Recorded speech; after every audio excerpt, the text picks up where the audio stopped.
Setelah hamil, aku tak pernah disentuh suamiku lagi hingga suatu hari kulihat pesannya dengan gundik berkata, "Istri makin lama makin gendut dan jelek." Saat itu juga ku kemasi barangnya dan mengusirnya dari rumah. Halo Bunda, semoga Bunda semuanya dalam keadaan sehat dan bahagia ya. Sebelum masuk ke ceritanya, jangan lupa nyalakan subtitle dan absen terlebih dahulu ya. Bunda-bunda semua dari daerah mana saja? Jangan lupa like, komen, dan subscribe channel ini ya. Selamat menonton. Namaku Syafa. Usiaku 26 tahun. Menikah 2 tahun dengan Mas Tegar. Lelaki yang dulu kupikir akan menjadi tempatku bersandar sampai rambutku memutih. Aku masih ingat persis hari itu. Pagi di bulan Maret, udara sedikit dingin karena semalam hujan. Aku terbangun dengan rasa mual yang berbeda dari biasanya. Bukan karena salah makan atau masuk angin. Ini mual yang datangnya bergelombang, menusuk, membuatku berlari ke kamar mandi begitu membuka mata. Mas Tegar masih tidur. Dengkur halusnya terdengar dari balik bantal. Aku memeluk kloset, muntah meski hanya cairan, lalu terduduk lemas di lantai kamar mandi.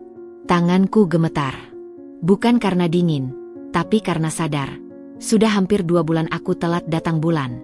Aku keluar diam-diam, mengambil test pack yang kubeli minggu lalu dan kusembunyikan di lemari dapur.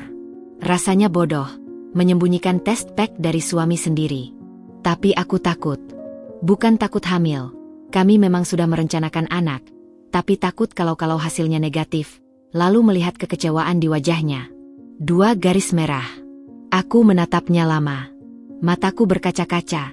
Tapi entah kenapa aku malah tertawa kecil. Hamil. Setelah setahun lebih menunggu, berusaha, kadang hampir putus asa, akhirnya Tuhan mengirimkan keajaiban. Langkahku gemetar menuju kamar. Mas Tegar masih tidur dengan posisi sama, mulut sedikit menganga. Kurebahkan tubuhku di sampingnya, test pack kugenggam erat. Kubisikkan pelan di telinganya. "Mas? Mas Tegar, aku hamil." Matanya langsung terbuka. Lebar. "Apa?" Aku tunjukkan test pack itu. 2 garis, Mas. Dia duduk mendadak, merebut test pack dari tanganku. Matanya membelalak, membaca petunjuk di kotak, lalu menatapku lagi. "Ini beneran? Kita punya anak." Aku mengangguk, air mata mulai jatuh. Dan dia melompat. Benar-benar melompat dari tempat tidur. Lalu berjingkrak di tengah kamar seperti anak kecil. "Ya Allah, aku mau jadi ayah." "Syaf, dengar enggak? Aku mau jadi ayah." Aku tertawa, terpingkal-pingkal melihatnya. Dia lalu melompat ke ranjang, memelukku erat, terlalu erat, sampai aku protes karena sesak. Tapi dia tidak peduli. Dia mengecup keningku, pipiku, ujung hidungku, lalu menempelkan wajahnya ke perutku yang masih rata. "Halo, nak," bisiknya. "Ini ayah. Ayah belum tahu kamu cowok atau cewek. Tapi ayah sayang kamu dari sekarang. Tolong jangan bikin bunda mual terus. Ya, kasihan bundamu." Aku mengusap rambutnya, merasa menjadi perempuan paling beruntung di dunia. 3 bulan pertama kehamilan adalah masa-masa terindah yang pernah kualami. Setidaknya, itulah yang kukira saat itu. Mas Tegar berubah jadi suami paling perhatian sedunia. Dia yang bangun lebih pagi untuk membuatkan aku teh jahe, karena tahu aku mual kalau perut kosong. Dia yang selalu mengingatkan jadwal vitamin, bahkan sampai pasang alarm di ponselnya. Dia yang setiap pulang kerja membawakan sesuatu, kadang buah kesukaanku, kadang buku tentang kehamilan, kadang hanya gorengan hangat dari langganan favoritku. "Makan, Syaf.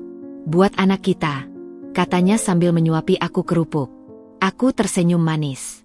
"Mas, aku bisa makan sendiri." "Aku tahu. Tapi biarin. Sesekali aku manja-manjain kamu. Nanti kalau anak kita lahir, semua perhatian bakal ke dia. Kamu bakal kangen masa-masa begini." Astaga. Lelaki ini terlalu sempurna. Malam-malam kami lewati dengan berbaring berdua, tangannya di perutku, mengajak bicara calon bayi yang bahkan belum sebesar kacang tanah.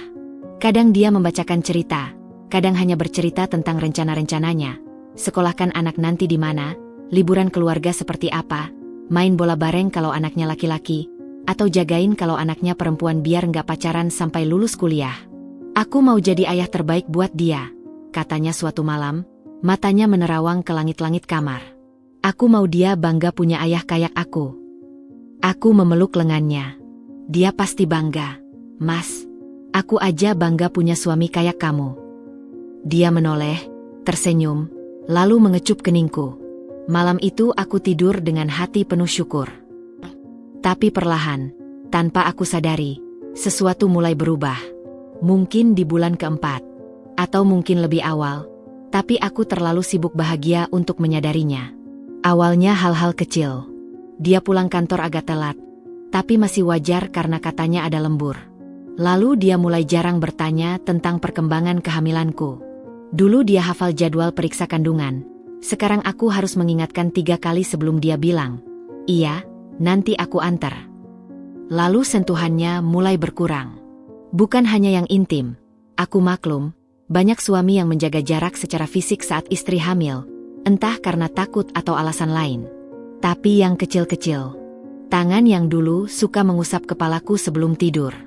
Jari-jari yang suka meremas pipiku sambil bercanda. Punggung yang selalu merapat ke punggungku di ranjang, hangat, membuatku merasa aman. Semua itu mulai lenyap, perlahan tapi pasti. Aku mencoba bertanya suatu malam, saat dia membalikkan badan membelakangiku padahal baru 5 menit tidur. "Mas, kamu kenapa? Kayak menjauh gini." "Aku lagi capek, Syaf," jawabnya. Suaranya terdengar lelah. Bukan lelah fisik, tapi lelah yang lain. Lelah yang membuatku tidak bisa bertanya lebih lanjut. Aku maklum. Aku selalu maklum. Kebiasaan barunya mulai muncul. Setiap malam, dia akan miring ke kanan, membelakangiku, dan sibuk dengan layar ponsel. Kadang sampai larut. Layar ponselnya menyala terang, menerangi sisi kamar, sementara aku berbaring mematung menatap punggungnya. Kadang aku pura-pura tidur, menunggu apakah dia akan mengecup keningku seperti dulu. Atau sekadar meraih tanganku. Atau menarik selimut yang mulai melorot. Tidak pernah. Aku ingat satu malam, ketika perutku mulai terasa kencang. Kontraksi palsu, kata dokter. Aku meraih tangannya, ingin bilang kalau aku takut. Tapi dia menarik tangannya, cepat, tanpa menoleh. "Nanti, Syaf." Aku lagi bales email. Bales email jam 12 malam. "Iya, Mas." "Tentu." Aku membalikkan badan, memeluk bantal, dan membiarkan air mata jatuh diam-diam. Tapi aku tidak menangis keras-keras. Tidak. Karena aku masih punya harapan. Mungkin besok dia akan kembali seperti dulu. Mungkin minggu depan. Mungkin setelah bayinya lahir. Aku terus menunggu. 3 bulan. 4 bulan. 5 bulan. Aku terus menunggu keajaiban yang tak pernah datang. Dan setiap malam, aku berbaring di ranjang yang sama, di samping lelaki yang dulu tak bisa tidur tanpa memelukku, tapi sekarang lebih memilih memeluk ponselnya. Aku menatap langit-langit, bertanya pada Tuhan, apakah aku melakukan sesuatu yang salah? Apakah aku tidak cukup baik? Apakah perut yang membesar ini membuatku tak lagi menarik di matanya? Tapi Tuhan tak menjawab. Atau mungkin dia menjawab, hanya saja aku belum siap mendengar jawabannya. Di bulan ke-6, perutku sudah cukup besar. Gerakan janin mulai terasa jelas. Kadang aku meletakkan tangannya di perutku saat dia tidur, berharap dia merasakan tendangan kecil itu tanpa aku bangunkan. Tapi dia selalu bergerak, menarik tangannya, berguling menjauh. Aku mulai terbiasa dengan dinginnya sisi ranjang itu. Orang bilang, kehamilan adalah masa terindah bagi seorang wanita. Masa di mana suami akan memanjakan, dan memanjakan. Masa di mana seorang calon ibu akan merasa paling dicintai. Tapi bagiku, kehamilan justru menjadi awal dari kehilangan. Kehilangan sentuhan. Kehilangan perhatian. Kehilangan lelaki yang dulu tak pernah membiarkanku tidur tanpa kecupan selamat malam. Aku mulai curiga. Tapi aku selalu meredamnya. Mungkin aku terlalu sensitif karena hormon. Mungkin dia benar-benar lelah. Mungkin. Selalu ada mungkin yang kubuat untuk membela suamiku sendiri. Sampai suatu hari, semua, mungkin, itu runtuh. Bukan karena aku mencarinya. Tapi karena takdir berkata, sudah waktunya kamu tahu, Syafa. Sudah waktunya kamu berhenti membela lelaki yang bahkan tak lagi membelamu di belakang. Dan ketika itu terjadi, dunia yang selama ini ku coba pertahankan dengan segala, mungkin, ku hancur berkeping-keping. Tapi saat itu, aku belum tahu. Saat itu, aku masih berbaring di ranjang yang dingin, menunggu suamiku pulang, berharap dia akan membawakan buah kesukaanku seperti dulu. Saat itu, aku masih Syafa yang bodoh, yang rela dimatikan demi membiarkan cintanya tetap hidup. Aku masih ingat persis hari ketika kecurigaanku mulai berubah menjadi sesuatu yang lebih nyata. Bukan karena aku mencarinya, tapi karena Allah memang membukakan mata hatiku sedikit demi sedikit. Seperti seseorang yang perlahan-lahan membuka tirai jendela, membiarkan cahaya masuk meski menyilaukan. Hari itu hari Minggu. Pagi-pagi sekali aku sudah bangun menyiapkan sarapan karena Laras, adik iparku, bilang mau mampir. Dia baru lulus kuliah dan sering main ke rumah kalau weekend. Entah karena kangen kakaknya atau karena di kostannya sepi. Aku sendiri senang-senang saja. Laras anaknya asyik diajak ngobrol. Tidak canggung meski aku istrinya kakaknya. Mas Tegar masih tidur, seperti biasa di akhir pekan, sementara aku di dapur memotong bawang untuk telur dadar. Sesekali mengusap perut yang mulai terasa berat di usia kandungan 7 bulan. Perutku sudah cukup besar sekarang. Gerakan bayi di dalam semakin kuat. Kadang aku tersenyum sendiri merasakan tendangan kecil itu. Tapi ada yang aneh akhir-akhir ini. Sesuatu yang mengganggu pikiran kalau malam tiba dan aku sendirian di ranjang sementara Mas Tegar asyik dengan ponselnya. Sekitar jam 9 Laras datang. Masih dengan gaya khasnya, rambut diikat asal, bawa serta jajanan pasar kesukaanku. Bak Syaf, ini aku bawain kue lapis kesukaan Bak. Aku beli tadi pagi di pasar dekat kos, katanya sambil menaruh bungkusan plastik di meja dapur. Aku tersenyum, memeluknya sebentar, lalu mengajaknya duduk di ruang makan. Mas Tegar sudah bangun, duduk di kursi dengan mata masih setengah tertutup, rambut acak-acakan, megang ponsel seperti biasa. Ra, kok pagi-pagi udah kesini? Tanyanya malas, matanya tetap pada layar ponsel. Laras nyengir khas dia. Kangen Bak Syaf, masak sama kakak. Mas Tegar MAH nggak pernah bawain Bak Syaf jajan, jadi aku yang bawain. Aku tertawa kecil, tapi dalam hati ada yang tersentuh. Laras benar, Mas Tegar sudah lama tidak membawakanku apa-apa. Padahal dulu hampir setiap pulang kerja selalu ada oleh-oleh meski hanya gorengan Rp1.000. Kami bertiga makan pagi bersama, atau lebih tepatnya aku dan Laras yang makan sambil ngobrol ngalor ngidul. Sementara Mas Tegar sibuk dengan ponselnya. Sesekali dia menyuap nasi, tapi matanya tidak pernah lepas dari layar. Dan aku perhatikan sesuatu yang membuat jantungku berdetak lebih cepat. Dia tersenyum. Bukan senyum biasa, tapi senyum kecil yang dulu hanya kulihat saat dia membaca pesanku di awal pacaran dulu. Senyum yang membuat sudut matanya mengerut. Senyum yang dulu selalu dia berikan untukku. Sekarang dia memberikan senyum itu pada ponselnya. Mas, sama siapa chatan pagi-pagi? Tanyaku, berusaha terdengar santai, meski tanganku sedikit gemetar saat mengangkat gelas. Temen kerja, Ra, jawabnya singkat, matanya masih pada layar. Temen kerja namanya siapa? Tanyaku lagi, kali ini sedikit memaksa. Dia menatapku sekilas, lalu kembali ke ponselnya. Malah, anggota tim baru. Lagi nanya tugas. Malah, nama itu tiba-tiba terasa asing di telingaku, meski sebenarnya biasa saja. Tapi ada sesuatu dalam caranya menyebut nama itu. Nada suaranya yang terlalu datar seolah berusaha menyembunyikan sesuatu. Aku diam, berusaha tidak berpikir aneh-aneh. Laras yang melihat gelagat aneh hanya diam. Matanya berpindah dari aku ke Mas Tegar, lalu kembali padaku. Usai sarapan, Mas Tegar pamit mau ke bengkel katanya.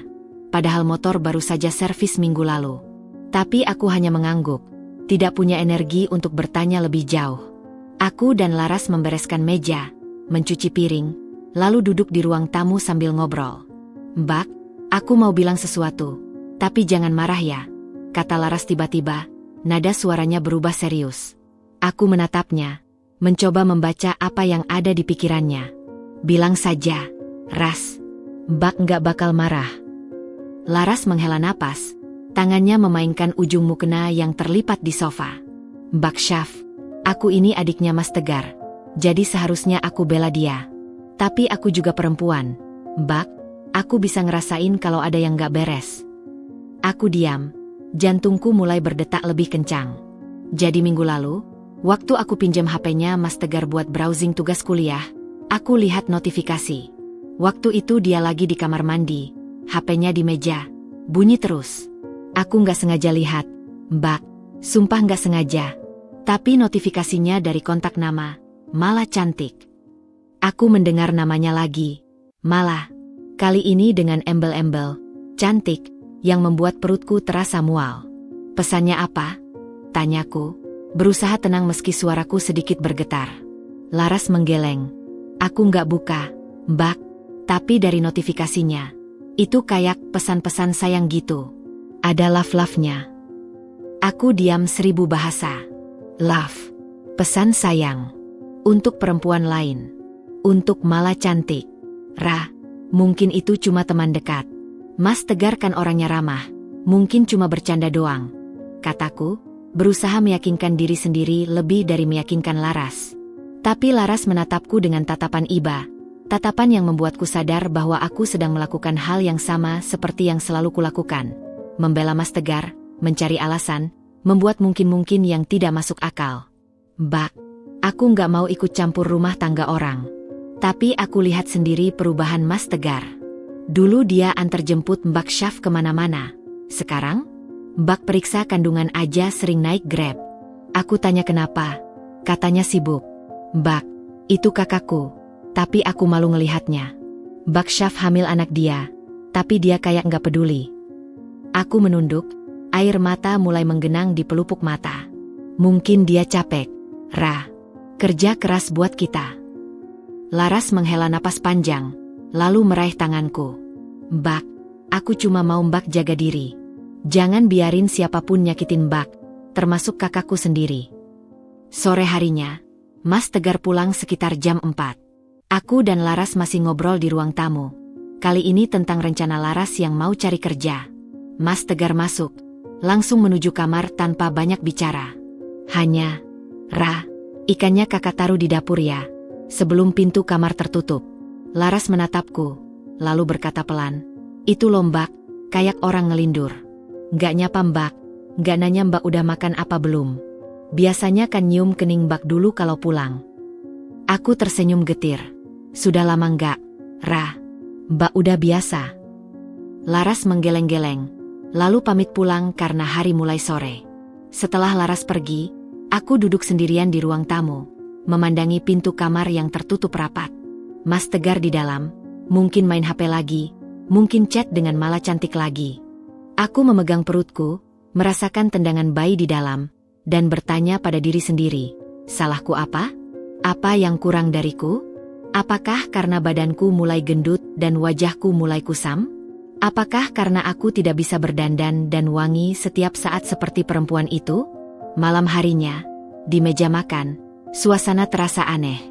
Aku sudah memasak ayam goreng kesukaan Mas Tegar, sayur sop, dan sambal terasi yang dulu selalu dia minta kalau aku masak. Tapi dia makan dengan mata pada ponsel, sesekali terkikik pelan. Aku mengamatinya dari balik meja. Perhatianku terbagi antara suamiku dan makanan di piring. Mas, panggilku pelan. HM, jawabnya tanpa menoleh. Mas, tomatnya dimakan dong. Biar sehat. Dia mengangguk asal. Tangannya masih sibuk mengetik. Aku melihat layar ponselnya dari tempatku duduk, tidak jelas memang, tapi cukup untuk melihat bahwa dia sedang chat-an. Dan di atas, ada ikon love warna merah. Aku mencoba memulai percakapan lagi, kali ini tentang hal yang lebih penting. Mas, besok kontrol kandungan. Udah janji sama dokter jam 9 pagi. Mas anter ya? Aku menunggu, berharap dia bilang iya seperti dulu. Tapi dia hanya mengangguk, matanya masih pada layar. Iya, jawabnya, jelas-jelas asal. Aku mengepalkan tangan di bawah meja. Mas, lihat aku dulu kalau lagi ngomong. Kali ini dia menoleh, tapi matanya menunjukkan kekesalan, seolah aku mengganggu waktunya. Ya udah, aku antar. Sekarang bisa makan dulu nggak? Nada suaranya ketus, membuatku tersentak. Aku diam, tidak menjawab, hanya menunduk dan melanjutkan makan. Messi rasanya sudah hilang. Usai makan, dia langsung ke kamar mandi, lalu ke kamar, dan aku mendengar suara game dari ponselnya. Aku membereskan meja sendirian, mencuci piring sendirian, dan saat aku masuk kamar, dia sudah tidur membelakangi aku. Atau setidaknya pura-pura tidur. Aku merebahkan tubuh di sampingnya, memandangi punggungnya yang dingin, dan untuk pertama kalinya dalam beberapa bulan, aku bertanya, sampai kapan aku harus bertahan? Aku berbaring di kegelapan, perutku berat, hatiku lebih berat lagi. Bayi di dalam perutku bergerak, mungkin merasakan kegelisahan ibunya. Aku mengusap perutku, berbisik, "Maafin Bunda, Nak. Bunda mungkin terlalu lemah." Malam itu aku tidak menangis. Aku sudah terlalu lelah untuk menangis. Keesokan harinya, pagi-pagi aku sudah siap, duduk di ruang tamu menunggu Mas Tegar. Jam 8 lewat, dia belum keluar kamar. Jam setengah 9, aku mengetuk pintu kamar. "Mas, udah jam setengah 9. Kita berangkat." Dari dalam terdengar suara beratnya. "Syaf, maaf. Aku ada meeting dadakan, gak bisa antar. Kamu naik Grab aja ya." Aku terdiam. Meeting dadakan. Padahal semalam dia bilang iya. Padahal ini kontrol penting.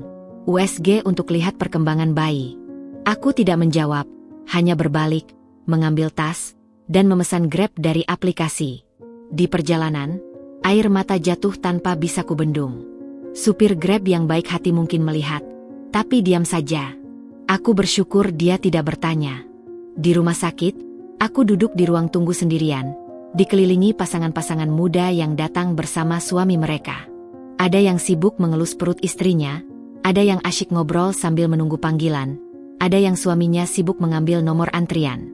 Aku sendirian, memegang perut, merasakan tendangan bayi yang seolah bertanya, "Bunda, di mana ayah?" Saat namaku dipanggil, aku masuk ke ruang USG dengan langkah berat. Dokter yang memeriksaku, dokter kandungan langganan sejak awal hamil, tersenyum ramah. "Sendirian, Bu?" tanyanya sambil menyiapkan alat. Aku mengangguk, berusaha tersenyum. "Suami sibuk kerja, Dok." Dokter itu hanya mengangguk, tidak bertanya lebih lanjut. Tapi saat dia melihat hasil USG, dia tersenyum lebar. "Bunda lihat ini, bayinya sehat, gerakannya aktif. Ini tangannya, ini kakinya. Mau tahu jenis kelaminnya?"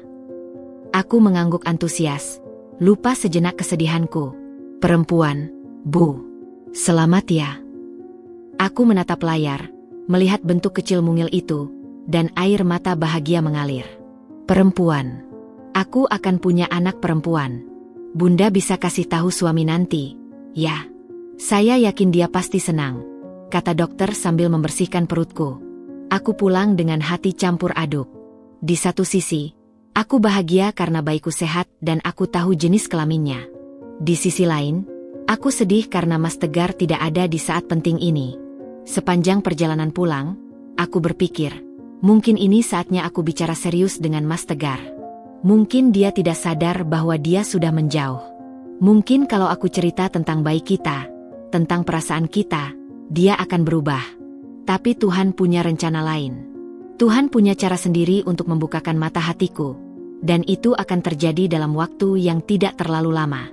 Malam itu, saat aku menunggu Mas Tegar pulang dengan harapan baru di hati, aku tidak tahu bahwa di dalam ponselnya, percakapan dengan "Mala cantik" semakin panas, dan namaku disebut dengan cara yang akan menghancurkan sisa-sisa cinta yang masih kupelihara.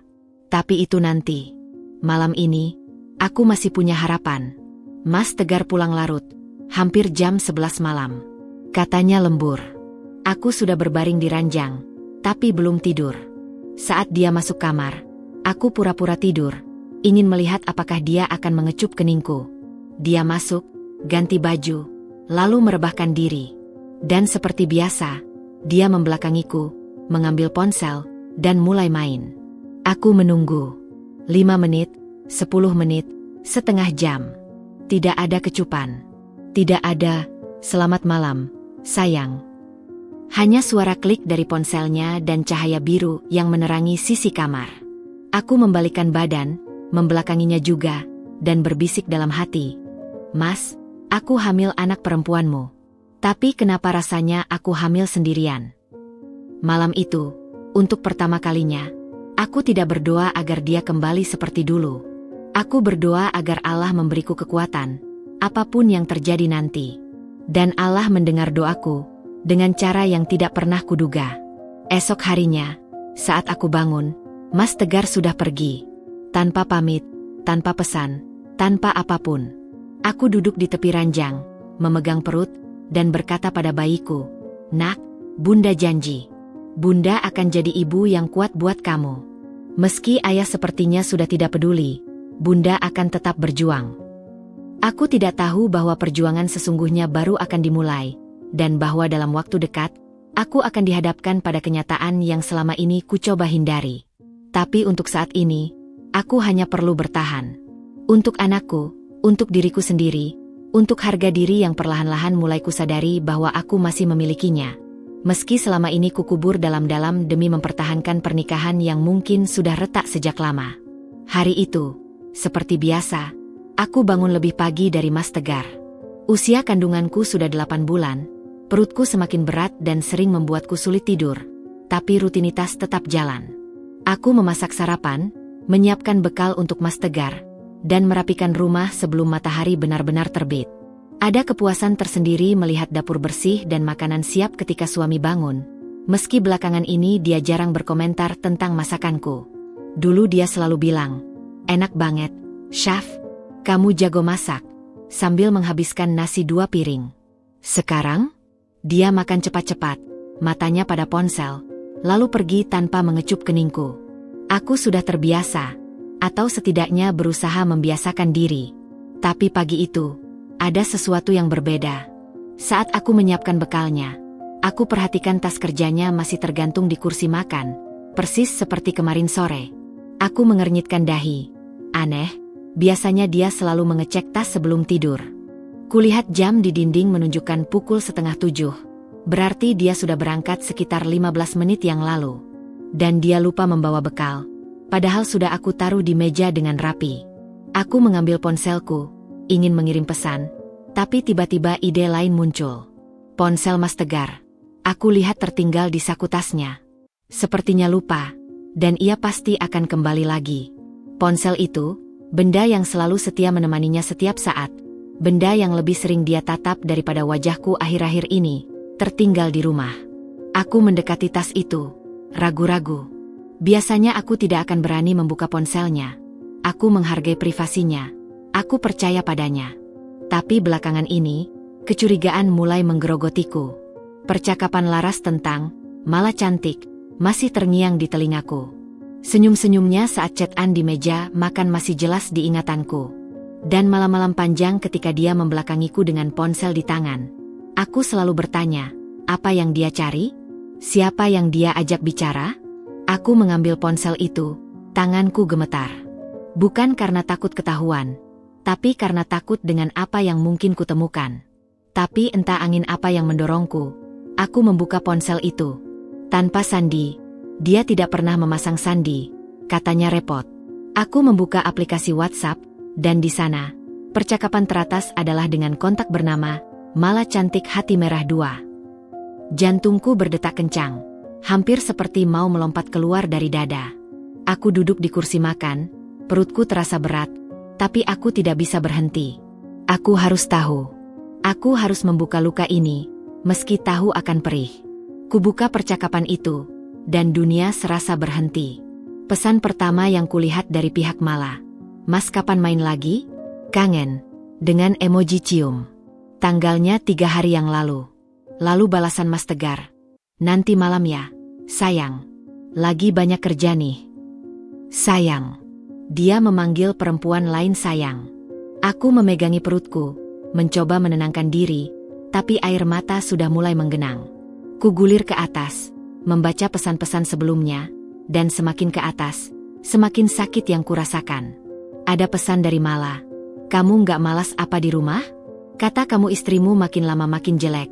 Perutnya buncit, muka kusam, gak pernah dandan lagi.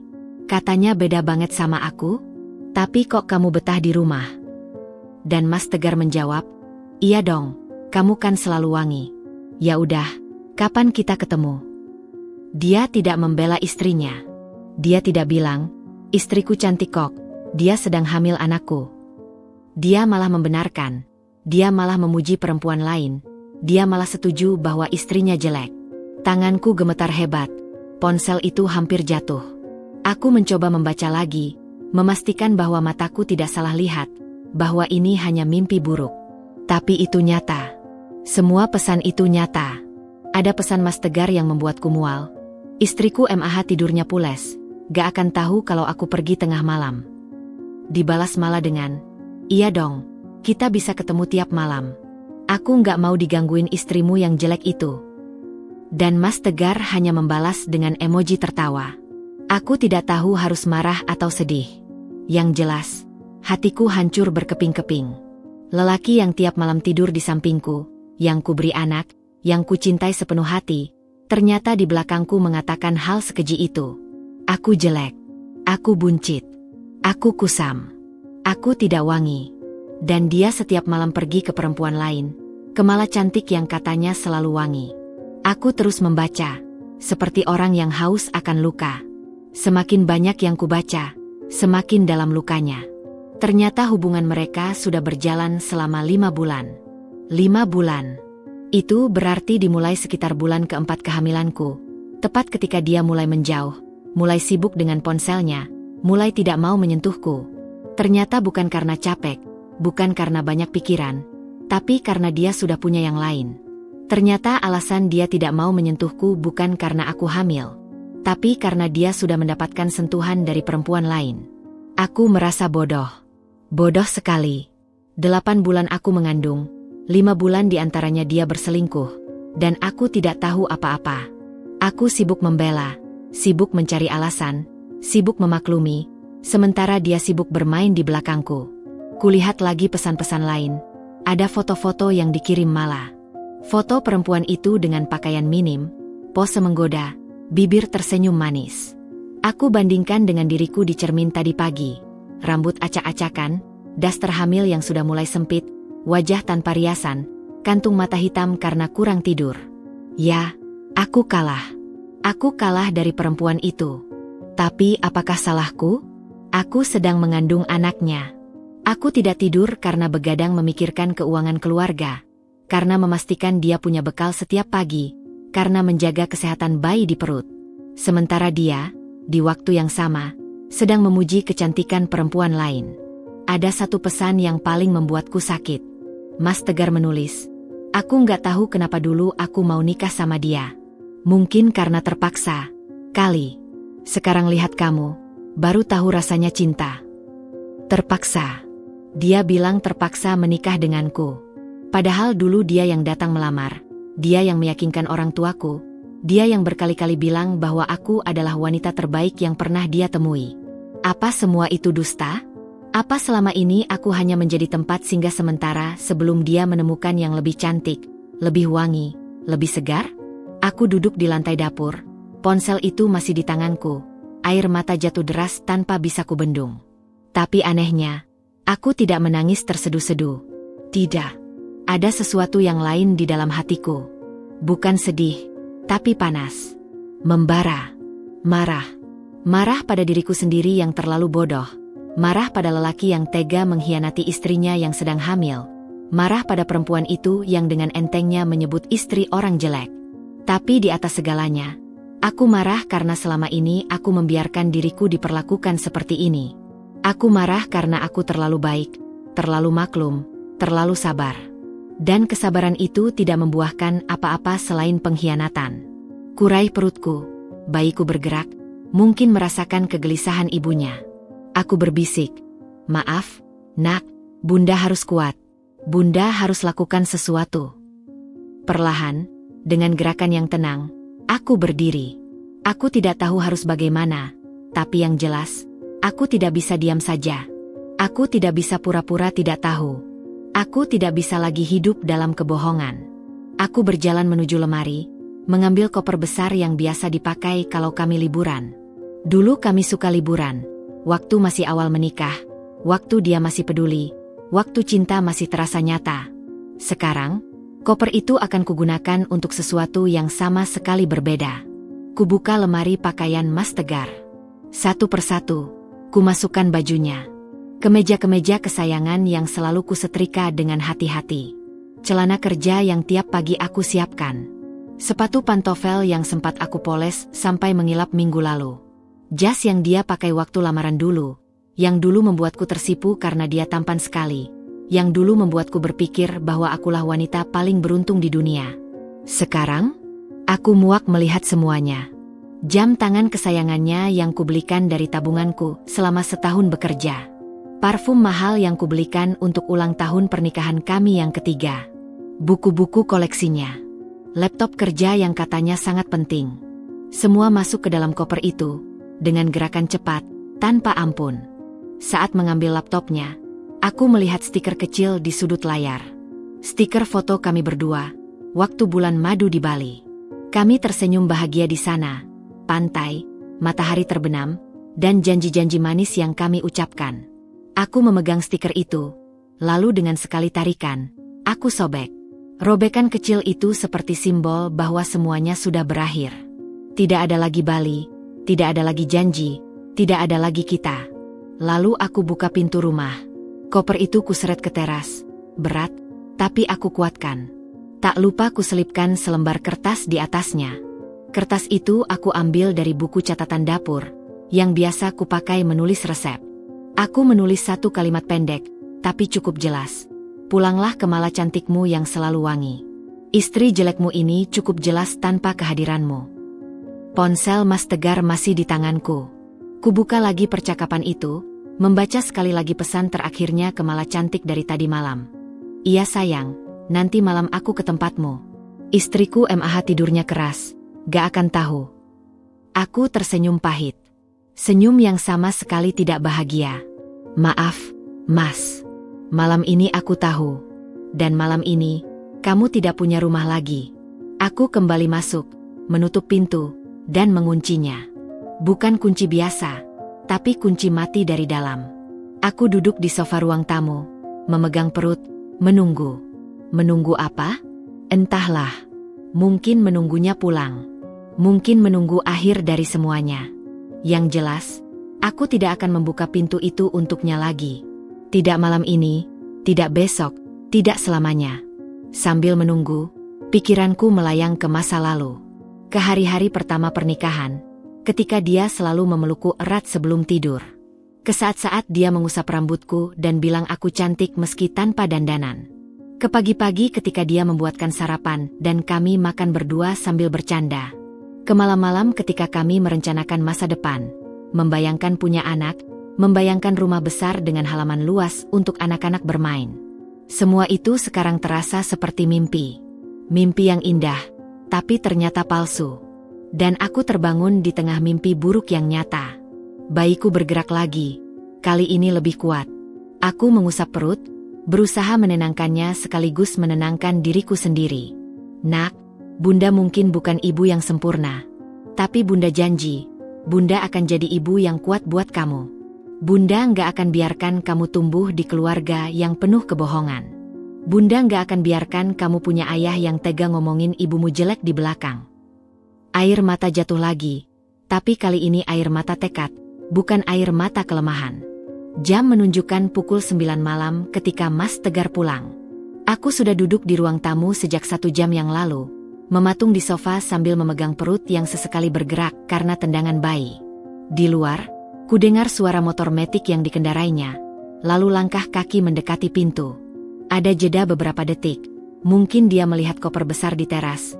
Mungkin dia membaca kertas yang kuselipkan di atasnya. Aku membayangkan wajahnya, bingung, lalu panik, lalu marah, dan aku siap.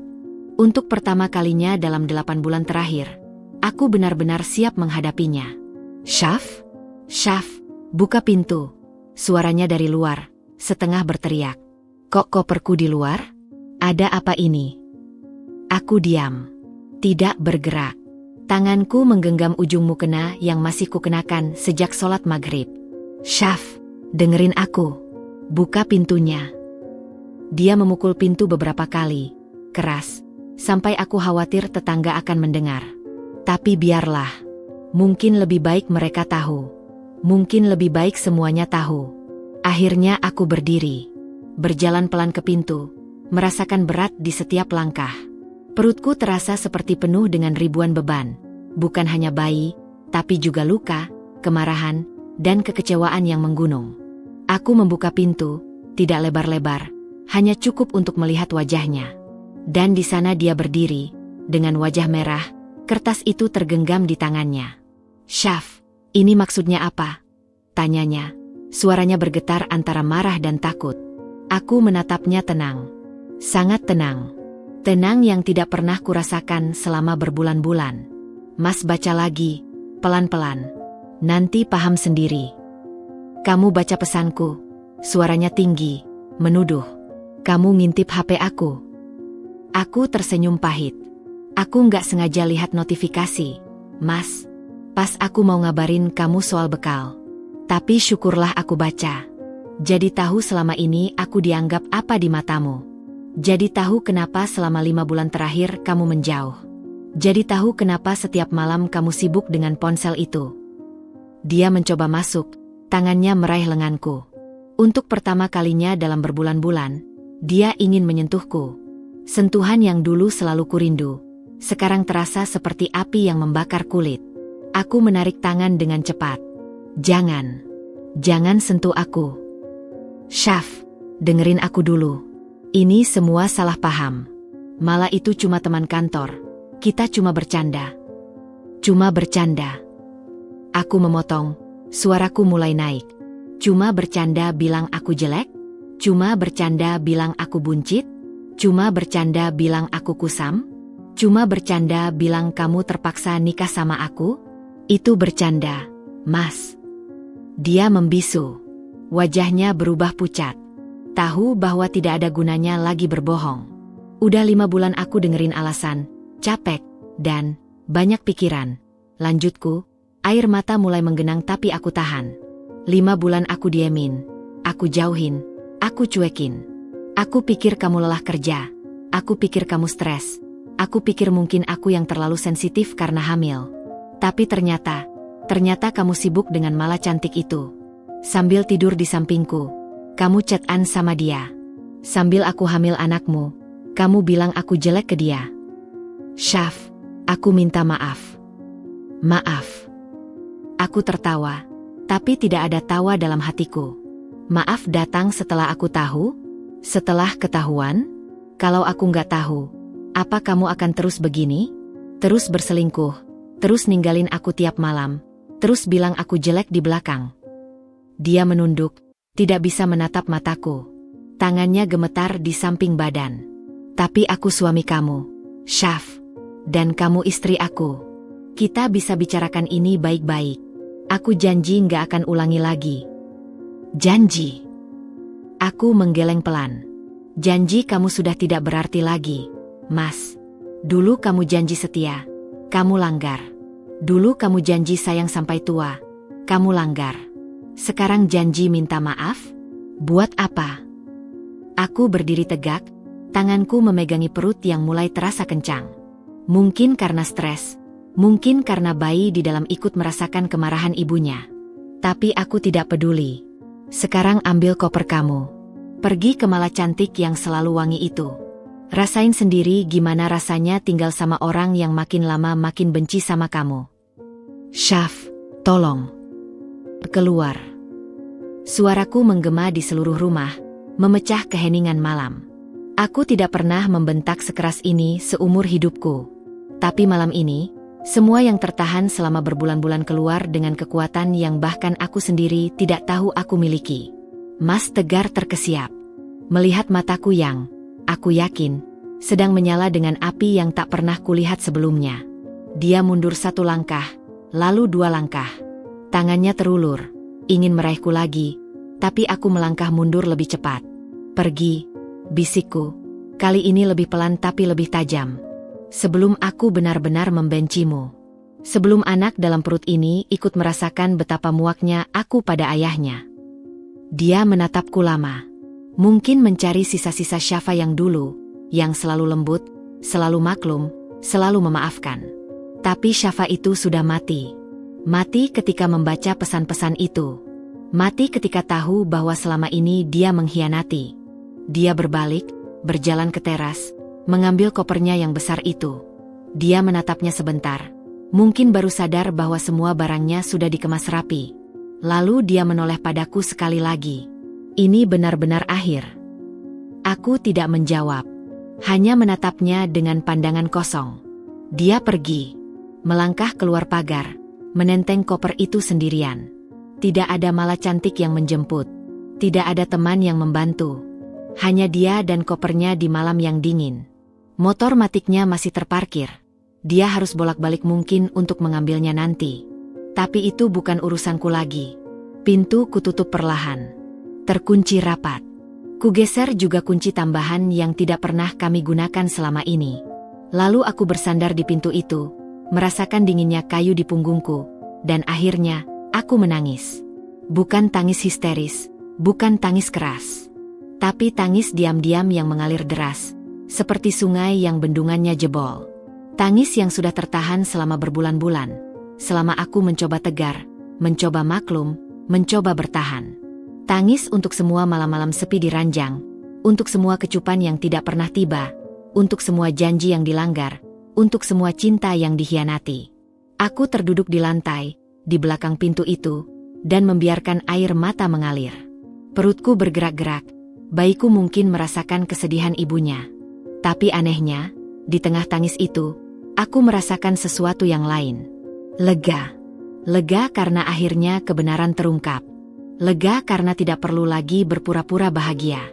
Lega karena tidak perlu lagi menunggu sentuhan yang tak pernah datang. Setelah tangis mereda, aku berjalan ke kamar mandi, membasuh wajah, dan bercermin. Kulihat wanita di cermin itu. Mata bengkak, wajah sembab, rambut acak-acakan, daster hamil yang sudah mulai sempit. Tapi kulihat juga sesuatu yang lain. Kekuatan. Di matanya, di kerutan dahinya, di bibirnya yang terkatup rapat. Dia tidak lagi menjadi korban. Dia menjadi pejuang. Aku kembali ke kamar, merebahkan diri di ranjang. Sendirian. Tapi untuk pertama kalinya, kesendirian itu tidak terasa sepi. Ranjang ini, yang selama berbulan-bulan terasa dingin dan asing, sekarang terasa milikku sepenuhnya. Tidak ada lagi punggung yang membelakangi. Tidak ada lagi cahaya biru dari ponsel. Hanya aku, perutku, dan bayiku. Sebelum tidur, aku berbisik pada perutku. Maafin Bunda, nak. Bunda nggak mau kamu tumbuh di rumah yang ayahnya aja nggak respect sama ibunya. Maaf kalau Bunda nggak bisa kasih kamu keluarga utuh. Tapi Bunda janji, Bunda akan kasih kamu cinta yang cukup untuk 2 orang. Perutku bergerak. Tendangan kecil, tapi terasa jelas.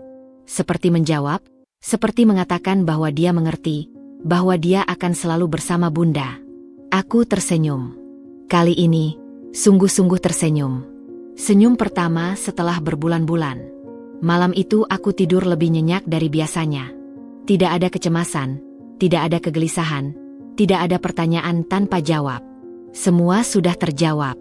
Lukanya masih perih, tapi setidaknya aku tahu cara mengobatinya. Sendiri. Pagi harinya, aku bangun dengan perut lebih ringan. Bukan secara fisik, tentu saja masih berat, bahkan mungkin lebih berat karena beban hidup yang harus kutanggung sendiri. Tapi hatiku, plong. Luar biasa plong. Seperti beban bertonton terangkat dari dada.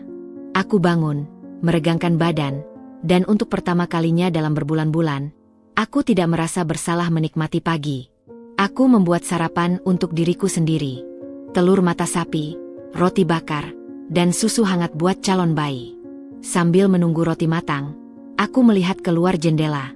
Motor Mas Tegar sudah tidak ada di teras. Berarti tadi malam dia mengambilnya.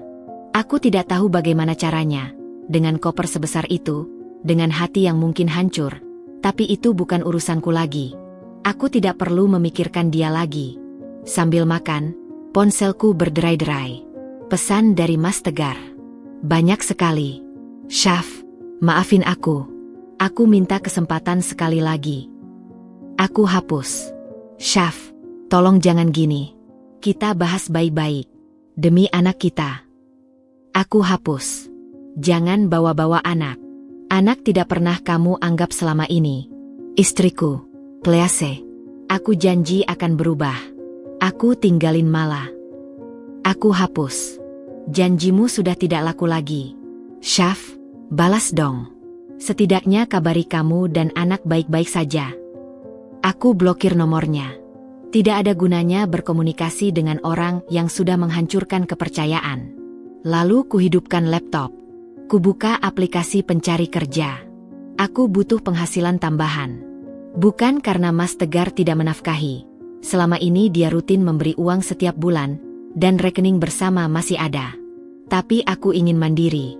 Untuk anakku nanti, untuk diriku sendiri. Aku tidak mau tergantung pada lelaki yang sudah mengkhianatiku. Meski dia tetap wajib memberi nafkah. Tapi nafkah itu tidak akan pernah cukup untuk membayar luka yang dia buat.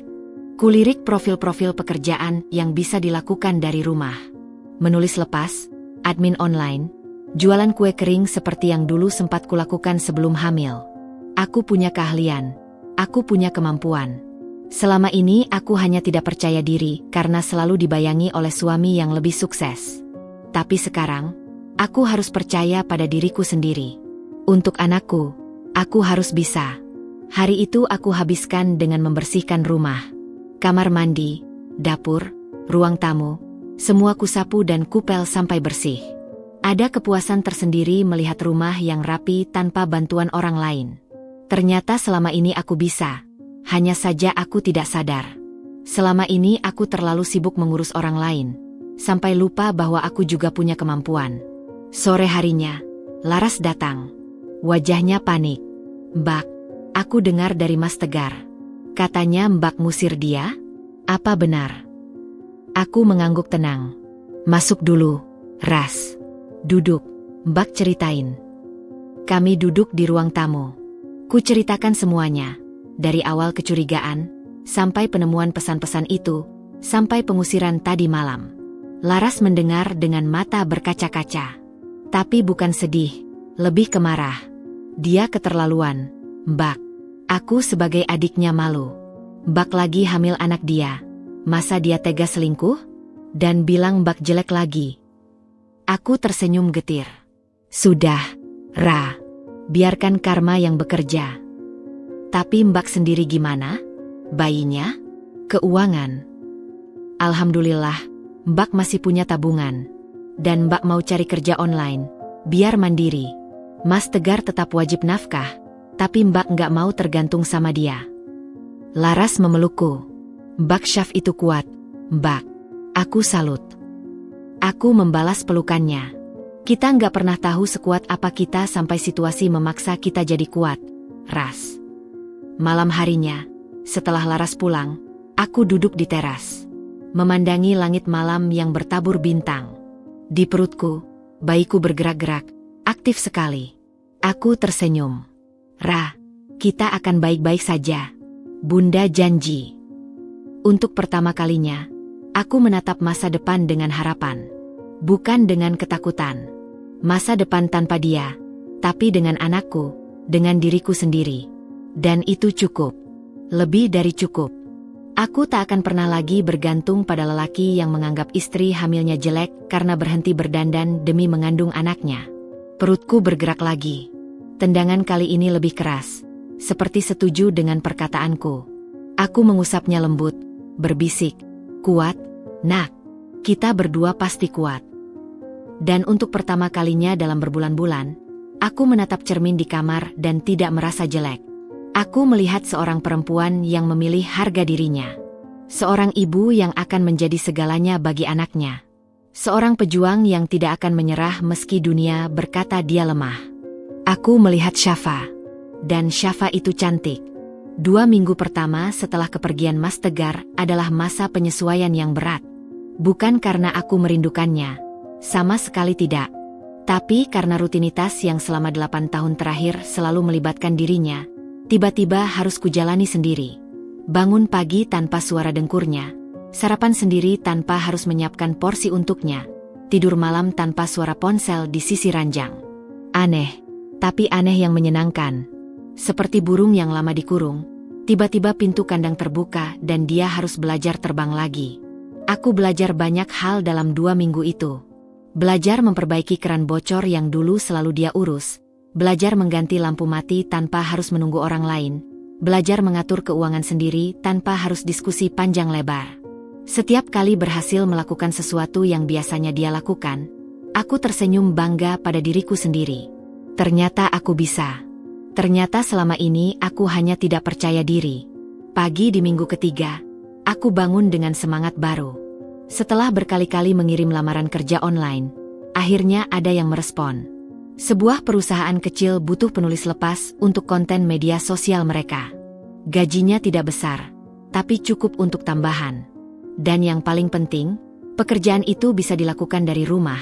Jadi aku masih bisa menjaga kehamilanku yang kini memasuki bulan ke-9.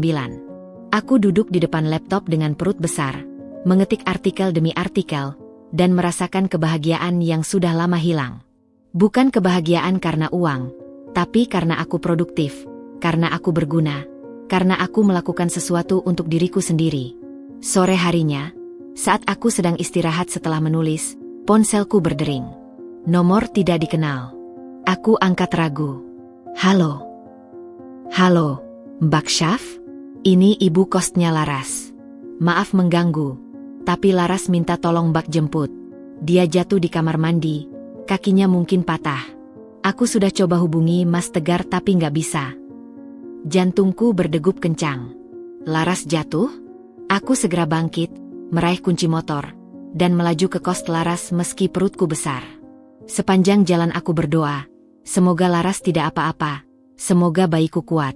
Sesampainya di kos, kulihat Laras duduk di kursi dengan wajah pucat, kaki kirinya bengkak. Mbak. Rintihnya, matanya berkaca-kaca. Sakit banget. Tanpa pikir panjang, aku membawanya ke rumah sakit. Di UGD, dokter memeriksa dan mengatakan ada retak di tulang kakinya. Perlu dipasang gips.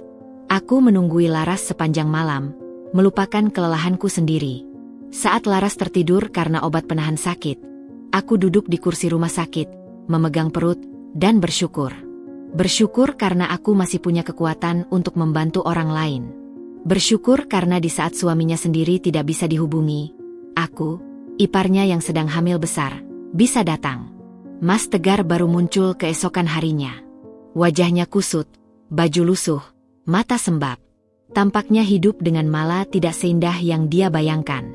Ra, maafin kakak, katanya pada Laras. Kemarin HP-ku mati. Laras menatapnya dingin. Gak apa-apa, Mas. Untung ada Mbak Syaf. Dia yang antar aku ke sini. Dia yang urus administrasi. Dia yang temani semalaman. Sementara Mas, gak tahu di mana. Mas Tegar menatapku. Ada rasa bersalah di matanya. Syaf, makasih ya udah urus Laras. Kamu baik banget. Aku hanya mengangguk datar.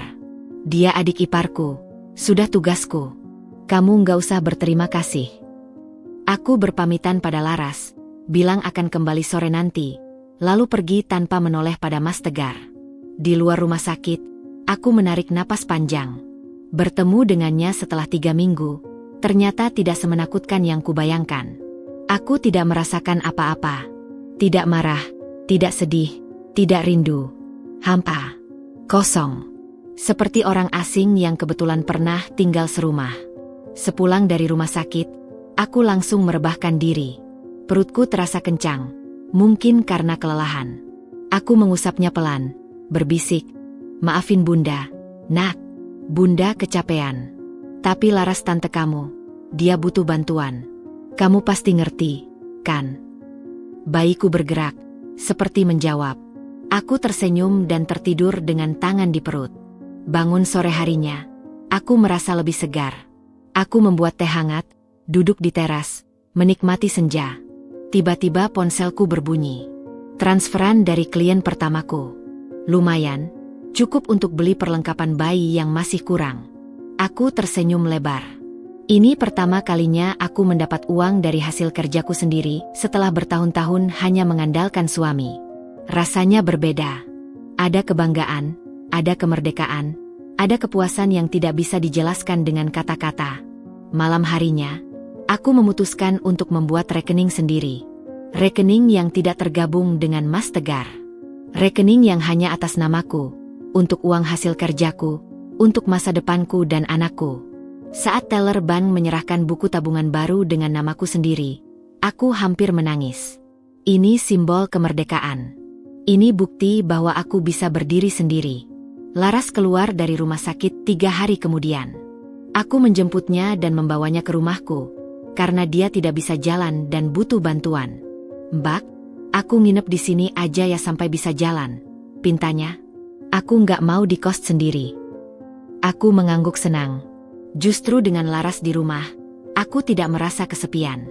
Dia membantu meski dengan satu kaki, memasak sederhana, menemani ngobrol, bahkan membantu memijat punggungku yang sering pegal.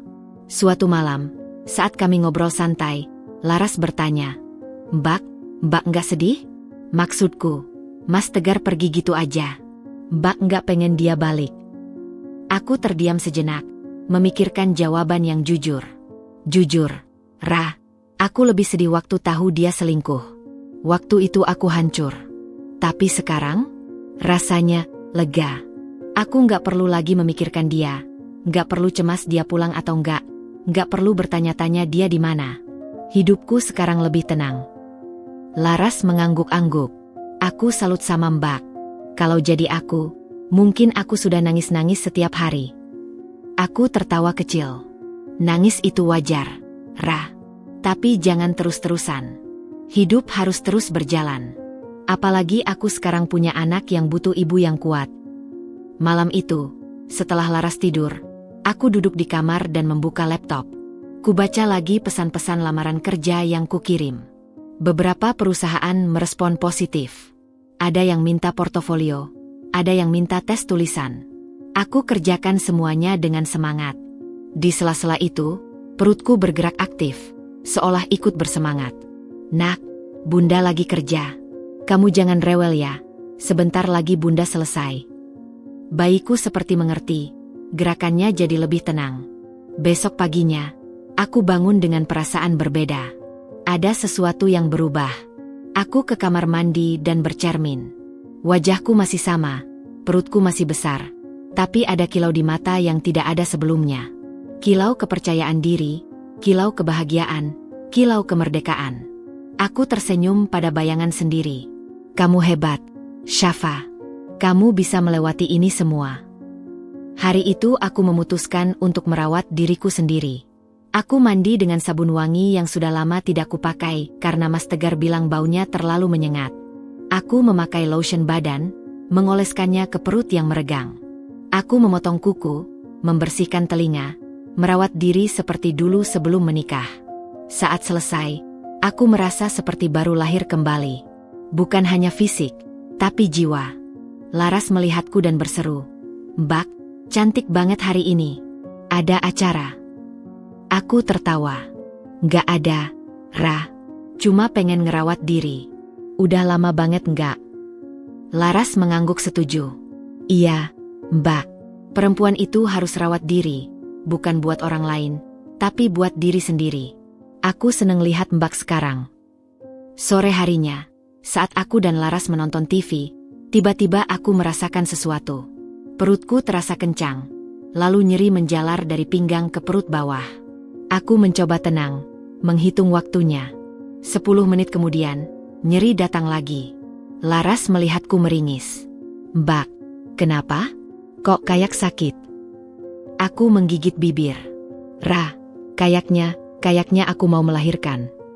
Laras panik, hampir jatuh dari kursi karena lupa kakinya masih digips. "Hah? Sekarang? Terus gimana? Aku harus ngapain?" Aku tersenyum meski sakit. "Tenang, Ra. Telepon ambulans. Cepat."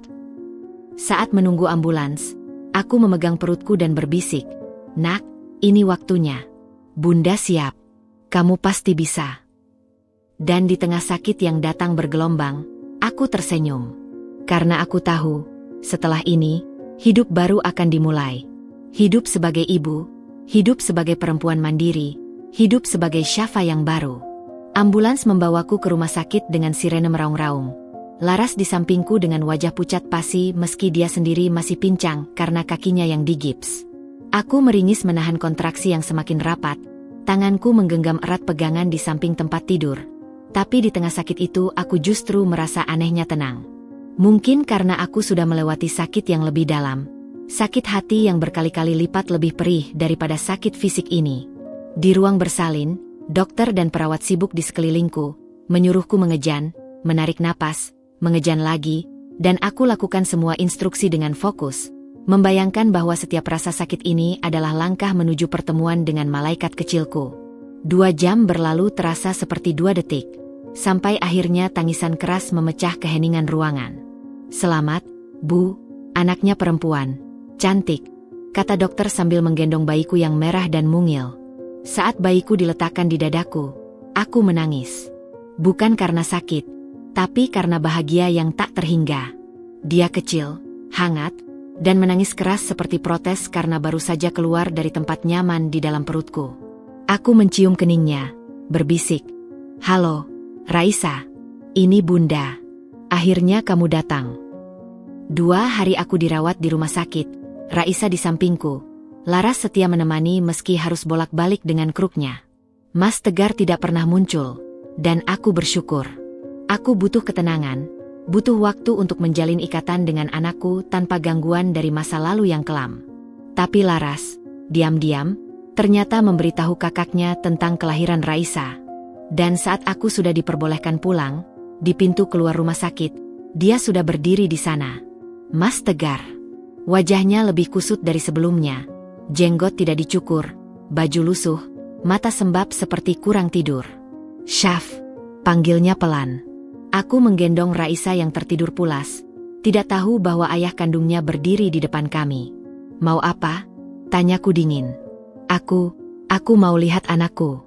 Tolong, Syaf. Aku minta maaf. Aku memotongnya cepat. Rumah sakit ini tempat umum. Aku tidak akan membuat keributan.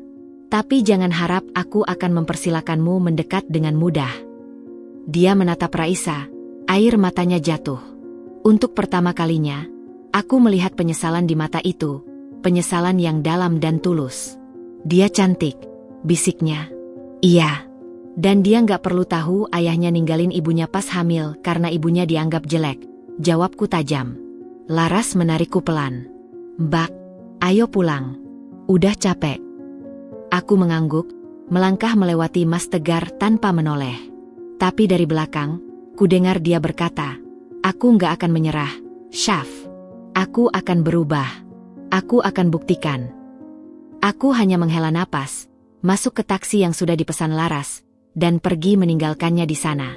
Sepanjang perjalanan pulang, aku memeluk Raisa erat, berbisik, "Nak, Bunda nggak tahu apa yang akan terjadi ke depan. Tapi Bunda janji, apapun yang terjadi, Bunda akan selalu lindungi kamu." 2 minggu setelah kelahiran Raisa, kabar tentang Mas Tegar mulai berdatangan. Bukan dari dia langsung, tapi dari Laras yang masih sering berkunjung, dan dari tetangga yang kadang memberitahu. Ternyata, kehidupan Mas Tegar bersama Mala tidak seindah yang dia bayangkan. Mala, yang katanya selalu wangi dan cantik, ternyata bukan hanya punya satu lelaki.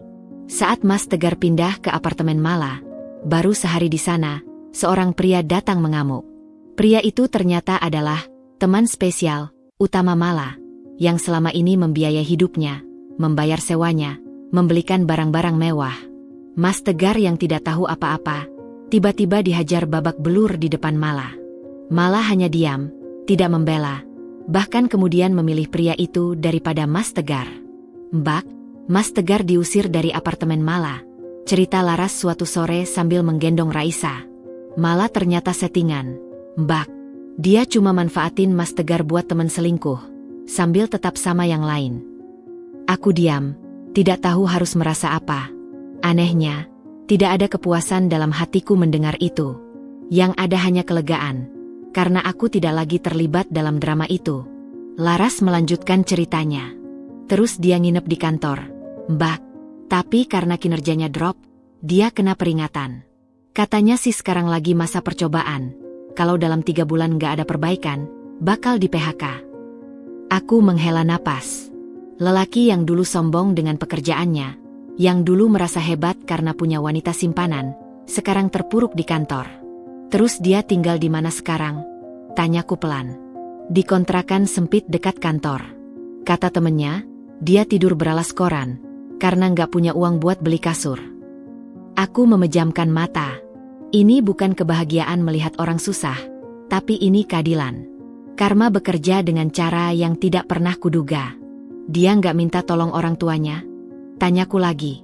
Orang tua udah jengah, Mbak. Mereka tahu soal selingkuhnya, dan mereka malu.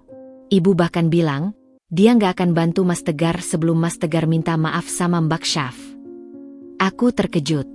Ibu mertua, yang selama ini kukira akan membela anaknya, ternyata berpihak padaku. Malam harinya, saat aku menyusui Raisa, ponselku berdering. Nomor tidak dikenal. Aku angkat, dan suara ibu mertua terdengar di seberang. Enduk, ini ibu. Apa kabar? Cucu ibu gimana? Mataku berkaca-kaca mendengar suara lembut itu. Alhamdulillah, Bu. Raisa sehat. Lahirnya lancar. Ibu mertua menangis di telepon. Enduk, ibu minta maaf. Ibu malu punya anak kayak Tegar. Dia keterlaluan sama kamu. Ibu udah marahi dia habis-habisan. Aku diam, tidak tahu harus berkata apa. Enduk, ibu nggak akan minta kamu balik sama dia. Ibu tahu sakitnya. Tapi tolong, Enduk, jangan halangi ibu lihat cucu ibu. Raisa tetap cucu ibu. Aku tersenyum meski air mata jatuh. Tentu, Bu. Ibu bisa kapan saja lihat Raisa. Rumah ibu tetap terbuka. Seminggu kemudian, ibu mertua datang. Dia membawakan banyak baju bayi, perlengkapan menyusui, dan uang. Ini dari ibu, Enduk, bukan dari Tegar. Ibu nggak mau kamu susah. Aku memeluknya, menangis di pelukannya. Rasanya, meski suami mengkhianati, setidaknya aku masih punya mertua yang baik. Ibu mertua menggendong Raisa dengan mata berkaca-kaca. Cantik, Enduk, mirip kamu. Aku tersenyum. Iya, Bu. Alhamdulillah. Saat ibu mertua hendak pulang, dia berkata, Enduk, Tegar sekarang tinggal di kontrakan kumuh. Dia sakit tipus 2 minggu lalu, hampir dirawat. Tapi ibu nggak tega. Ibu tolong biayai berobat, tapi ibu bilang, itu bantuan terakhir ibu sebelum dia minta maaf sama kamu dan ngubah hidupnya. Aku diam, mencerna informasi itu. Tipus. Tinggal di kontrakan kumuh. Jauh dari bayangan pria yang dulu hidup nyaman di rumah bersama istri. Bu, aku nggak senang lihat dia susah. Tapi aku juga nggak bisa pura-pura peduli. Lukanya masih terlalu dalam. Ibu mertua mengangguk. Ibu paham, Enduk. Ibu cuma ingin kamu tahu. Malam itu, setelah ibu mertua pulang, aku duduk di kamar memandangi Raisa yang tertidur pulas. Pikiranku melayang pada Mas Tegar, pada kehidupannya yang sekarang hancur berantakan. Bukan karena aku masih peduli, tapi karena aku bertanya-tanya, apakah ini yang disebut karma? Apakah ini balasan untuk semua yang dia lakukan padaku? Aku teringat pesan-pesan di ponselnya dulu. Istrimu makin lama makin jelek, perutnya buncit, muka kusam. Dan sekarang, dia sendiri yang hidup kusam di kontrakan kumuh. Sakit, ditinggal Mala yang katanya selalu wangi.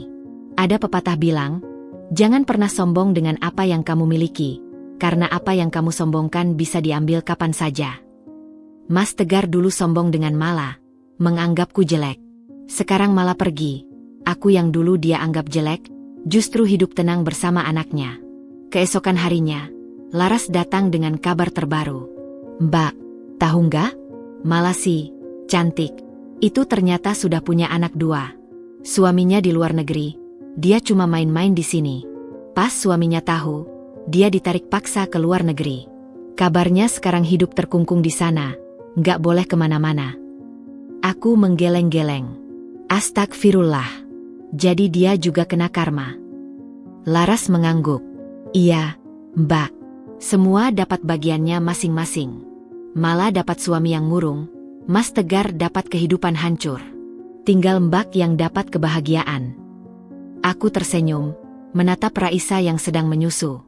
Aku nggak tahu soal kebahagiaan, Ra. Yang jelas, aku bersyukur. Bersyukur karena Allah kasih aku jalan keluar, kasih aku Raisa, kasih aku kekuatan. Laras memelukku. Mbak Syaf itu kuat, Mbak. Aku bangga jadi adik ipar Mbak. Hari-hari berikutnya, aku fokus pada Raisa dan pekerjaanku. Semakin hari, bayiku semakin lucu, matanya mulai terbuka lebar. Senyumnya mulai muncul meski masih senyum refleks. Pekerjaan menulisku juga mulai lancar. Beberapa artikelku mendapat respons positif. Dan satu perusahaan menawari kerja tetap secara remote dengan gaji yang cukup untuk kebutuhan kami berdua. Aku menerimanya dengan senang hati.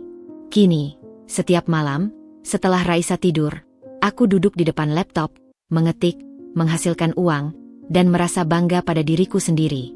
Perlahan, tanpa kusadari, aku menjadi perempuan yang dulu tidak pernah kubayangkan. Mandiri, kuat, dan bahagia meski tanpa lelaki di sisi. Sementara itu, kabar tentang Mas Tegar semakin sering kudengar. Katanya dia di PHK, benar-benar dipecat karena kinerjanya buruk dan sering bolos. Tabungannya habis untuk biaya hidup dan berobat. Rumah kontrakannya tidak dibayar. Dia terpaksa pindah ke tempat yang lebih murah, bahkan nyaris tinggal di kolong jembatan kalau tidak ada teman yang kasihan. Keluarganya sendiri sudah muak, ibunya sudah lelah membantu, adik-adiknya jengah. Aku tidak merasa senang, tapi juga tidak merasa sedih. Yang kurasakan adalah kelegaan bahwa aku tidak lagi terlibat dalam kehancuran itu. Aku sudah memilih jalanku sendiri, jalanku dan Raisa. Dan di jalanku ini, ada kedamaian yang tidak pernah kurasakan selama 8 bulan terakhir. Kedamaian yang membuatku tersenyum setiap pagi saat membuka mata, meski sendirian, meski harus berjuang sendiri. Karena perjuangan ini, untuk anakku, untuk diriku, adalah perjuangan paling berarti dalam hidupku. Raisa kini genap berusia 1 bulan. Aku menggendongnya dengan perasaan haru yang tak terkira, memandangi wajah mungilnya yang semakin hari semakin lucu, dengan pipi cabi dan mata bulat yang mulai fokus menatap wajahku setiap kali aku menyusuinya. Hari ini kami akan mengadakan acara syukuran kecil-kecilan di rumah, hanya dihadiri beberapa tetangga dekat dan tentu saja Laras serta ibu mertua yang sudah seperti ibuku sendiri. Aku sibuk menyiapkan kue-kue sederhana buatanku sendiri, sambil sesekali menengok Raisa yang tertidur di box bayi. Rasanya campur aduk, antara bahagia karena bisa merayakan bulan pertama anakku, dan sedikit sedih karena acara seperti ini biasanya dirayakan dengan suami di sisi. Tapi aku sudah belajar, kebahagiaan tidak harus datang dari kelengkapan keluarga, tapi dari rasa syukur atas apa yang ada. Acara berlangsung sederhana tapi hangat. Ibu mertua datang dengan membawa hadiah, sebuah gelang emas mungil untuk Raisa. Ini dari ibu, buat cucu kesayangan ibu. Semoga dia tumbuh jadi anak solehah, pintar, dan berbakti sama ibunya, katanya sambil menggendong Raisa dengan mata berkaca-kaca. Laras juga datang dengan kruknya karena kakinya masih dalam masa pemulihan. Tapi semangatnya luar biasa membantu mengurus tamu. Tetangga-tetangga bergantian menggendong Raisa, memujinya cantik, mirip aku, dan aku hanya tersenyum bahagia. Di tengah acara, tiba-tiba pintu rumahku diketuk. Aku membukanya, dan di sana berdiri Mas Tegar. Bukan Mas Tegar yang dulu aku kenal. Dia kini kurus kering, pakaian lusuh, wajah pucat, dan matanya cekung. Rambutnya acak-acakan, jenggot panjang tidak terawat, dan ada luka di pelipisnya. Di tangannya, dia memegang sebuah boneka kecil, murah dan lusuh, jelas bukan boneka baru.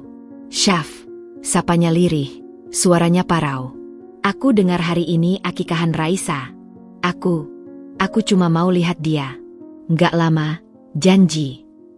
Aku menatapnya lama, berusaha membaca apa yang ada di hatinya. Dari dalam, ibu mertua keluar, dan saat melihat Tegar, wajahnya berubah. Kamu ngapain kesini? Pulang, hardiknya. Tapi Tegar tetap berdiri, matanya memohon padaku. Tolong, Syaf. Aku ayahnya.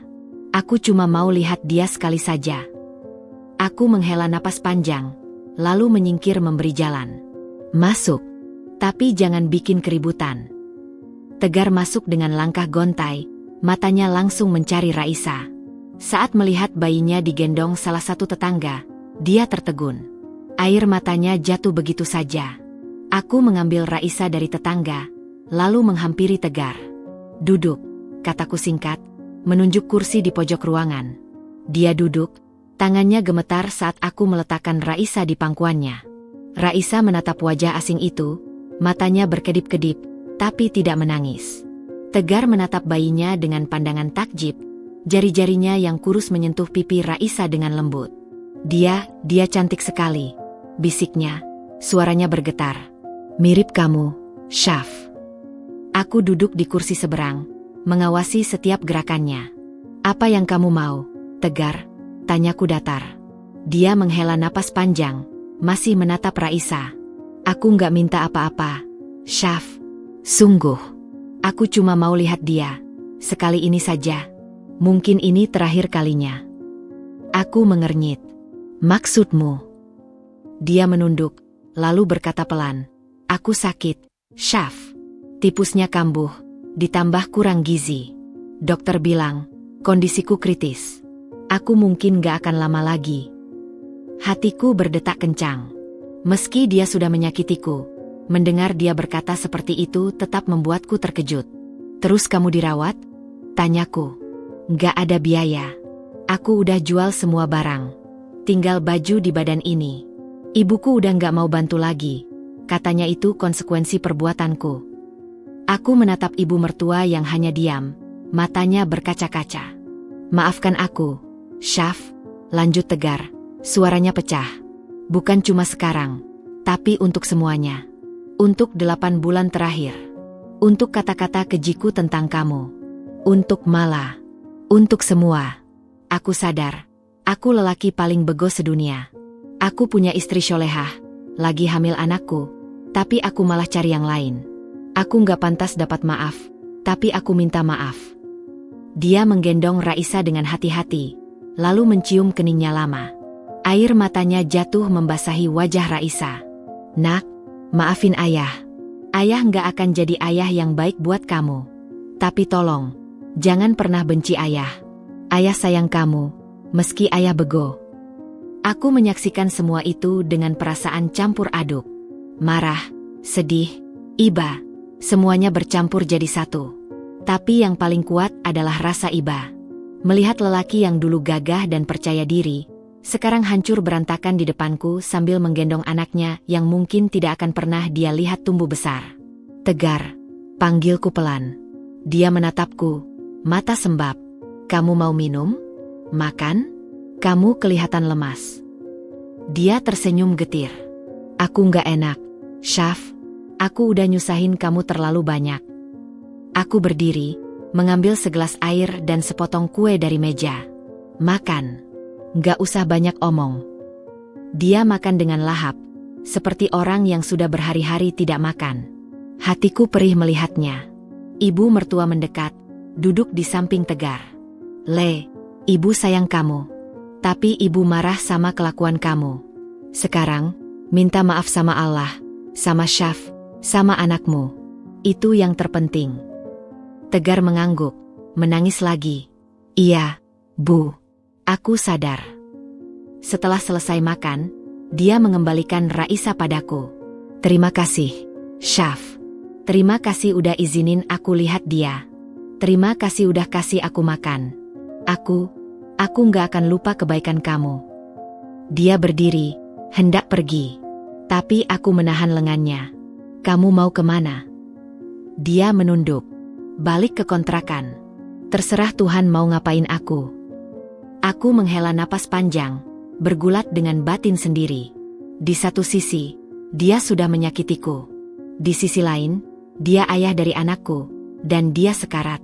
"Kamu bisa nginep di sini, di ruang tamu. Tapi jangan harap aku balik sama kamu. Aku cuma nggak tega lihat kamu mati di jalan." Tegar menatapku tidak percaya.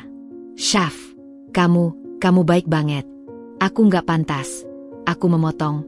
"Aku nggak melakukan ini buat kamu. Aku melakukan ini buat Raisa. Dia perlu lihat ayahnya, meski hanya sebentar. Dan dia perlu tahu bahwa ibunya bukan perempuan pendendam." Malam itu, Tegar tidur di ruang tamu, beralas tikar dan berselimutkan selimut tipis.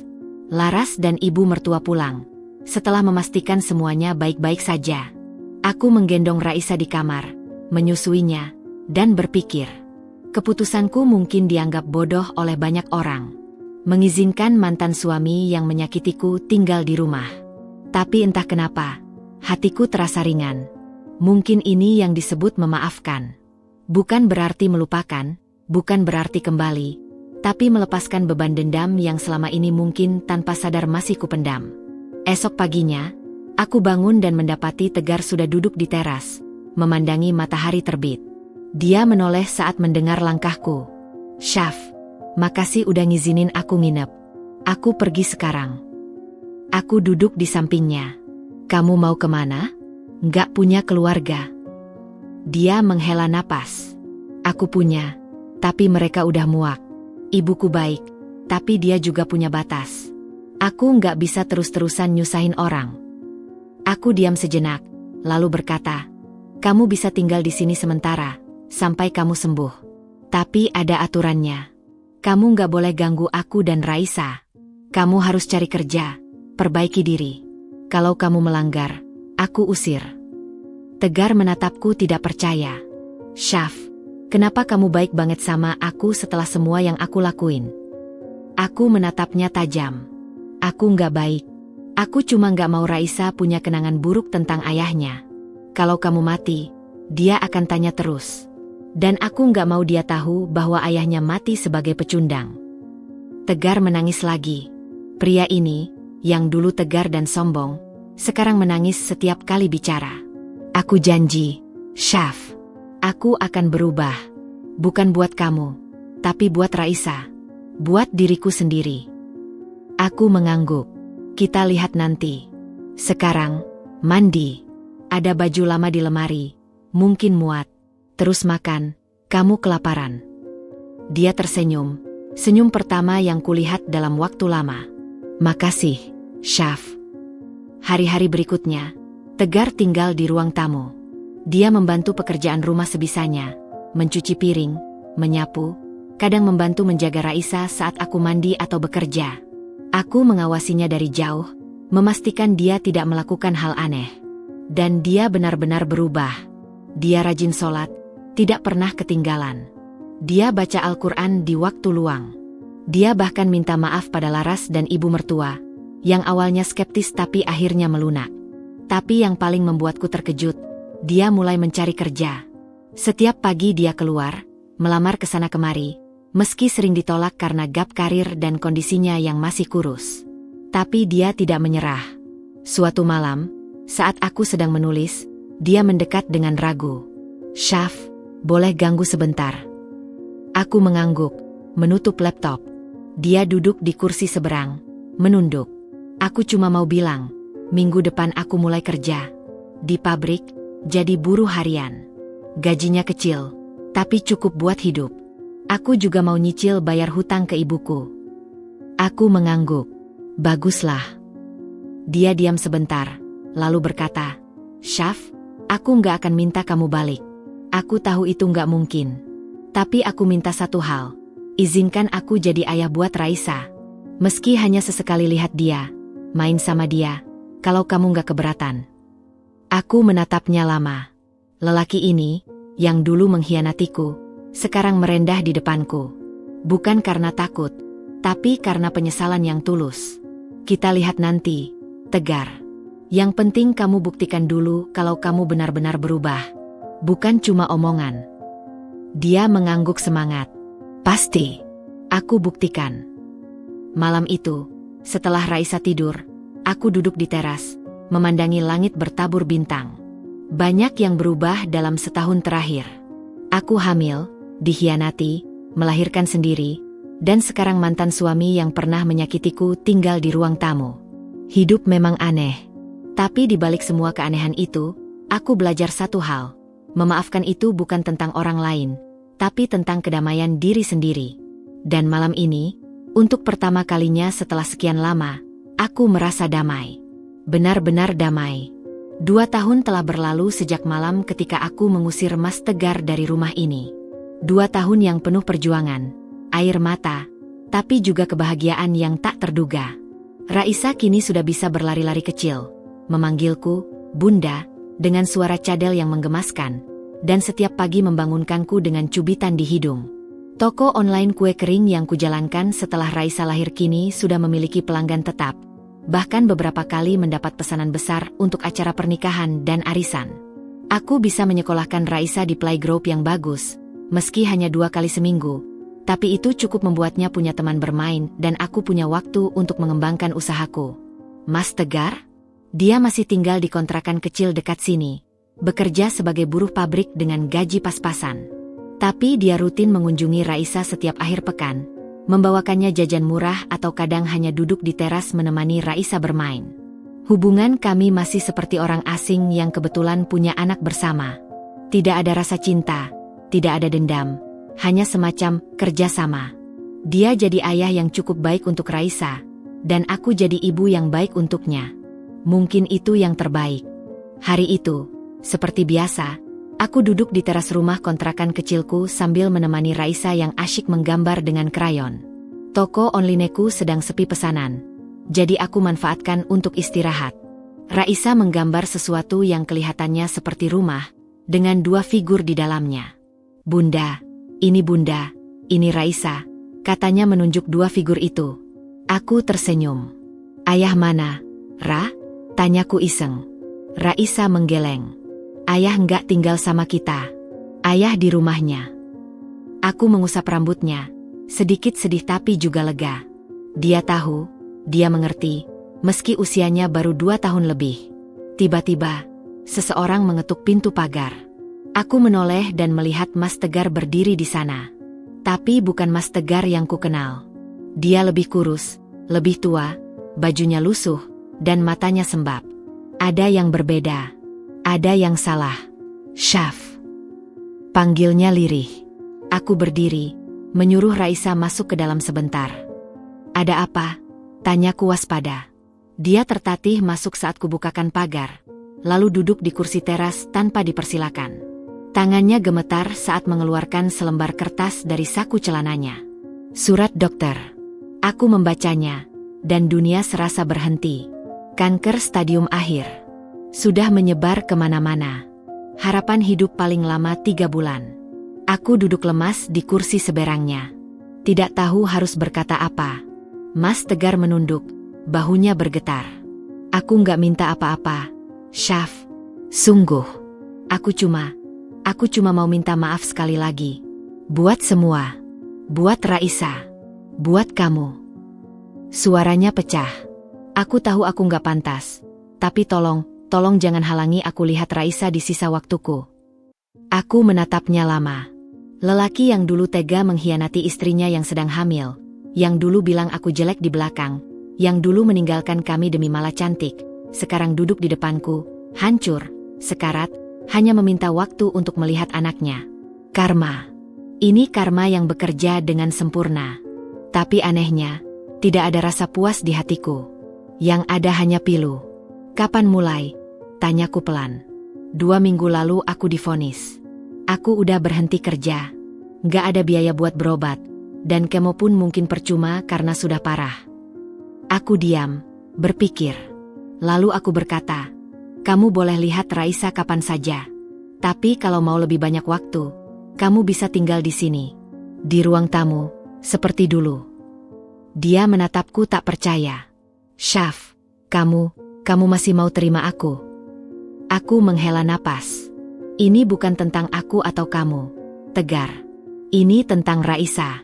Dia berhak punya kenangan dengan ayahnya, meski hanya sebentar. Aku nggak mau dia besar dengan pertanyaan kenapa ayahnya pergi sebelum dia sempat mengenalnya. Mas Tegar menangis.